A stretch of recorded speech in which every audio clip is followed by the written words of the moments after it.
નમસ્કાર મિત્રો, વિડીયોમાં તમારું સ્વાગત છે। જી હા મિત્રો, અત્યારે હાલ મોટા અને મહત્વના સમાચાર સામે આવી રહ્યા છે। તો મિત્રો વાત કરીએ તો ટેકનોલોજીના આ સમયમાં સાયબર ક્રાઇમ ઝડપથી વધી રહ્યો છે। રોજ ઓનલાઈન ફ્રોડ અને સ્કેમના કેસો સામે આવી રહ્યા છે। ઓનલાઈન ફ્રોડ અંગેની હવે સરકાર પણ સખત બની ગઈ છે। તેના પર લગામ કસવા માટે કેન્દ્ર સરકાર સખત નવા પગલાં ભરી રહી છે। જી હા મિત્રો, અત્યારે હાલ મોટા સમાચાર સામે આવી રહ્યા છે। ત્યારે હવે ભારત સરકારે ગૂગલ પ્લે સ્ટોરમાંથી ફ્રોડ લોન એપ્સને હટાવવાની અપીલ કરી હતી। સરકારની માંગ પર કાર્યવાહી કરતા હવે પ્લે સ્ટોરમાંથી લગભગ 2500 એપ્સને હટાવી દીધી છે। નાણામંત્રી નિર્મલા સીતારામને લોકસભામાં પ્લે સ્ટોરમાંથી હટાવવા આવી તે એપ્સ વિશે માહિતી આપી હતી। તેમણે જણાવ્યું હતું કે છેલ્લા લાંબા સમયથી ફ્રોડ લોન એપ્સને હટાવવાનો પ્લાનિંગ કરી રહી હતી। જી હા મિત્રો, અત્યારે હાલ મોટા સમાચાર સામે આવી રહ્યા છે। જે એપ્સને હટાવવામાં આવી તે લોકોના લોન આપવાના નામે છેતરપિંડીનો શિકાર બનાવતી હતી। નાણામંત્રીએ જણાવ્યું કે આરબીઆઈએ ભારત સાથે એપની વ્હાઇટ લિસ્ટ જારી કરી છે। જી હા મિત્રો, અત્યારે હાલ મોટા સમાચાર સામે આવી રહ્યા છે।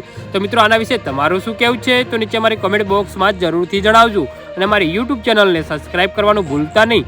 વિડીયો પૂરો જોવા બદલ તમારો ખૂબ ખૂબ આભાર।